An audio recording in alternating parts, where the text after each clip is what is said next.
Hello बच्चों, let's see this question. This question says a large tank filled with two liquids of specific gravity 2 sigma and sigma. Two holes are made on the wall on the tank as shown. Find the ratio of the distances from O and O of the points on the ground where the jets from A holes A and B strike. तो यहाँ देखिए आपके पास एक whole यहाँ पर है A पर और एक पर है B पर। तो आपको बताना है कि यहाँ से जो लिक्विड जेट बाहर आएगा तो उनका रेशो हॉरिजॉन्टल डिस्टेंस कितनी दूर होगी, दोनों का रेशो बताना है। तो यहाँ पर सबसे पहले तो की कॉन्सेप्ट है अपन कि आपका जो की कॉन्सेप्ट होगा बेसिकली, एक तो यहाँ पर कोई भी लिक्विड दे रखा है और फ्लो हो रहा है कंटिन्यूसली, तो आपके पास एनर्जी कंजर्वेशन, यानी कि यहाँ पर एनर्जी कंजर्वेशन का मतलब बर्नौलीज थ्योरम। लिक्विड के केस में आपके पास एनर्जी कंजर्वेशन है उसको किस फॉर्म में लिखा जाता है, बर्नौलीज थ्योरम में। और इसके अकॉर्डिंग क्या होता है कि total energy of a fluid flow is always constant at every cross section. तो एक तो कंसेप्ट ये काम आएगा। दूसरा कि अगर आपके पास जो वेलोसिटी है लिक्विड की, इनको भी बर्नौली थ्योरम यूज करके अपन फाइंड आउट कर सकते हैं। और उस वाली वेलोसिटी को कहा जाता है एफ्लक्स वेलोसिटी। की कॉन्सेप्ट दूसरा क्या आ जाएगा, एफ्लक्स वेलोसिटी।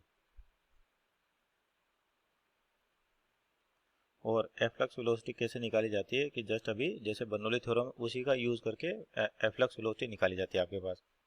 तो सबसे पहले यहाँ पर देखें पॉइंट ए के लिए। तो पॉइंट ए के लिए देखेंगे अपन, तो आपका जो पॉइंट ए है वो कितनी दूर है, h/4 पर है। तो ये ए पर वेलोसिटी जो लिखी जा सकती है अपने पास क्या होगी, √2gh। तो एफ्लक्स वेलोसिटी आती है कितनी आएगी, √2gh।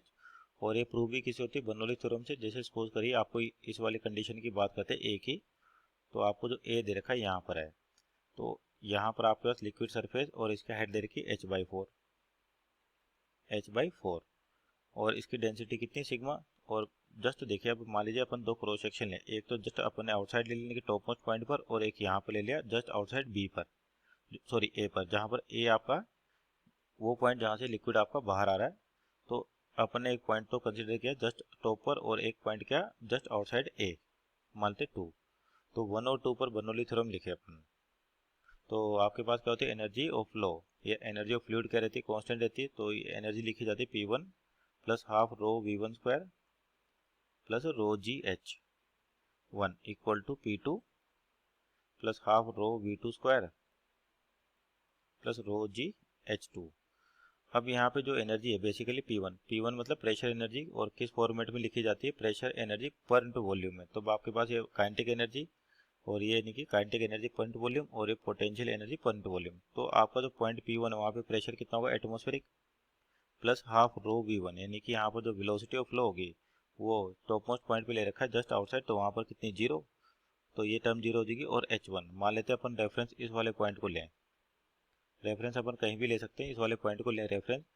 तो यहाँ पर जो लिक्विड टॉप मोस्ट पॉइंट पर है उसके पास पोटेंशियल एनर्जी होगी ρg, और H1 कितना होगा, h/4 equal to P2। Just outside आपको प्रेशर क्या है, P0 ही एटमोस्फेरिक के बराबर, प्लस हाफ रो, और बोल देते वेलोसिटी कितनी v है स्क्वायर, प्लस ρgh2। ये हो जाएगा 0 क्योंकि अपन ने पोटेंशियल एनर्जी का रेफरेंस यहाँ पर ले लिया।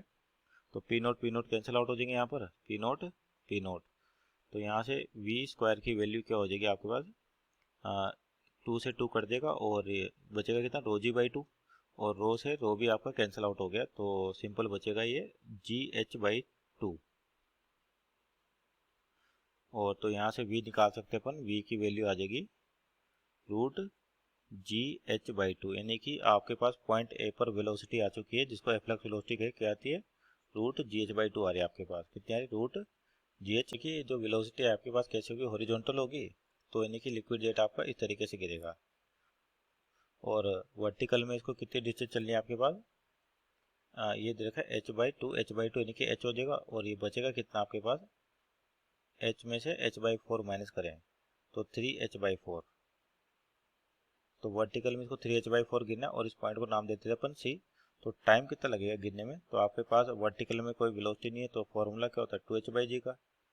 तो यहाँ पर h कितना आपका 3h/4, तो 3/g, और h की वैल्यू कितनी, 3h/4। तो ये हो गया आपके पास, ये 2 है 2g, तो यहाँ से 2 टाइम्स कर देगा तो 3h/2g। तो इतने टाइम बाद आपका लिक्विड नीचे गिर जाएगा, कहाँ से, पॉइंट ए से, तो इसको बोलते हैं T1 कह देते हैं अपन। तो कितना रूट 3h/2g, ये आपका कितना था 2h/g, तो 2 तो है सही आपके पास, और h की वैल्यू कितनी 3h/4। तो अब देखो डिस्टेंस निकालें OC, आपके पास हॉरिजॉन्टल में कोई एक्सेलरेशन नहीं है, इसका मतलब जो डिस्टेंस हो जाएगी सिंपल वेलोसिटी इनटू टाइम। तो वेलोसिटी कितनी है gh/2, और ये कितना है 3h/2g। तो ये होगी पहले डिस्टेंस, मान लेते इक्वेशन नंबर 1 है। अब पॉइंट बी की बात करते हैं, 8b, 8b। तो बी के लिए फिर से बर्नौली इक्वेशन यूज करें, तो सिमिलर तरीके से मान लो 2 पॉइंट कंसिडर करते हैं, एक जस्ट आउटसाइड है आपके पास लिक्विड के, और एक जस्ट आउटसाइड बी है आपके पास। तो ये हो गया 2। तो फिर से बर्नौली से अपने थ्योरम अप्लाई करें तो क्या होगा, P1 plus half rho V1 square, half rho V1 square plus rho GH1 equal to कितना हो जाएगा, P2 plus half rho V2 square plus rho GH2। तो यहाँ देखिए P1 और P2 ये फिर से कैंसिल आउट हो जाएंगे, क्योंकि जस्ट आउटसाइड आपका प्रेशर कितना P0, यानी कि टॉप मोस्ट लेयर पे जो पार्टिकल है उस पर जो प्रेशर लगेगा एटमॉस्फेरिक लगेगा, और जस्ट आउटसाइड बी ले रखा तो उसमें भी एटमॉस्फेरिक, तो कैंसिल आउट हो गए।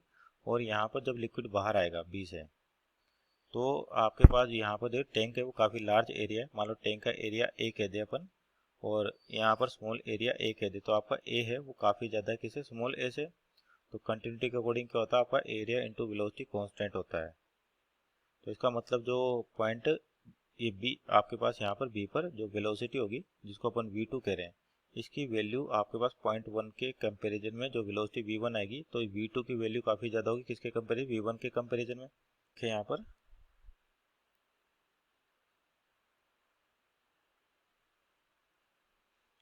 और वैल्यू रखे यहाँ पर, तो आपके पास ये कितना हो जाएगा, हाफ रो का मतलब आपके पास जो फ्लूइड यहाँ पर कितना फ्लूइड आ रहा है आपके पास, कौन सी डेंसिटी का फ्लूइड है, सिग्मा और 2 सिग्मा। तो रो V1 स्क्वायर यानी कि यहाँ पर, तो यानी कि ये तो हो जाएगा आपका सिग्मा V1 स्क्वायर प्लस रो GH। रो का मतलब देखिए आपका यहाँ पे फ्लूइड है और यहाँ पर फ्लूइड, दोनों की डेंसिटी अलग है, तो दोनों का प्रेशर लिखा जाएगा। तो पहले तो अपर वाले का लिखे, तो रो यानी कि सिग्मा GH, और H कितना है H/2 प्लस, अब कौन सा लिक्विड आ जाएगा 2 सिग्मा का, तो 2 सिग्मा GH/4, ये हो गया आपके पास इक्वल टू, और ये तो कैंसिल आउट हो गया, हाफ रो V2 स्क्वायर, और रो का मतलब 2 सिग्मा होगा ये भी, क्योंकि कौन सा लिक्विड बाहर आएगा 2 सिग्मा डेंसिटी का, इंटू V2 स्क्वायर, और यहाँ पे रेफरेंस माना है जीरो पोटेंशियल एनर्जी का, तो ये हो गया जीरो। अब यहाँ से देखिए सिग्मा सिग्मा तो हर जगह से कैंसिल आउट हो गया, और यही कंडीशन की जो V2 आपके पास V1 से काफ़ी ज़्यादा है, तो क्या करें, इसको अपन नेगलेक्ट मान सकते हैं किसके कंपैरिजन में, V2 के कंपैरिजन में, यहाँ से जो इक्वेशन है। तो एक बार लिख लेते हैं, सिग्मा आपका कैंसिल आउट हो गया, तो ये बचेगा सिग्मा V1 स्क्वायर, तो इसको इधर लेके जाएं, तो ये हो गया sigma GH/2, sigma GH/2 plus 2 sigma, और ये हो जाएगा सिग्मा GH/2, 2 से 4 टाइम्स, 2 टाइम कैंसिल आउट हो जाएगा, और ये हो जाएगा आपके पास यहाँ पर, तो सिग्मा V2 स्क्वायर, 2 से 2 cancel out, minus 1/2 sigma V1 square. तो यहाँ पर देखिए V2 की वैल्यू V1 से काफ़ी ज़्यादा है, तो इस टर्म को अपन इसके कंपैरिजन में नेगलेक्ट मान सकते हैं। तो यानी कि आपके पास ये हो जाएगा sigma G H equal to sigma V square, तो जो V सिग्मा V2 स्क्वायर, तो यहाँ से V2 की वैल्यू क्या आ गई, रूट सिग्मा जी। तो ये होगी आपके पास पॉइंट बी पर, यानी कि इसको कहें वेलोसिटी एट बी।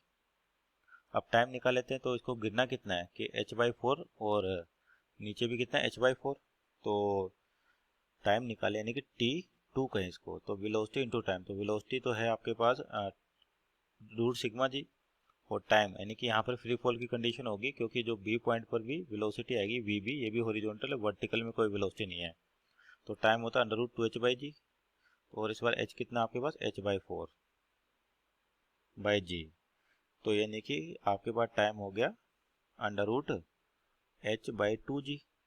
तो बोल देते ये कितनी डिस्टेंस चलता है, मान लेते D पॉइंट है आपके पास, और ये ओरिजिन था अपना O, तो डिस्टेंस निकालें अपन, तो यहाँ पर OD इसकी वैल्यू हो जाएगी वेलोसिटी जो रूट सिग्मा जी है और into under root h/2g, h/2g।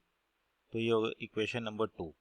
अब आपके पास इक्वेशन नंबर 1 और 2 दोनों को डिवाइड करें क्योंकि उनका रेशो पूछा हुआ है, और यहाँ पर भी कितना gh/2 अंडर रूट 3h/2g, तो इनको लिखे अपन वहाँ पे।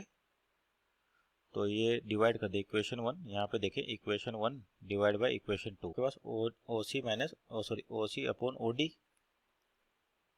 तो पहले OC की वैल्यू देखें तो आपके पास क्या थे gh/2 अंडर रूट 3h/2g,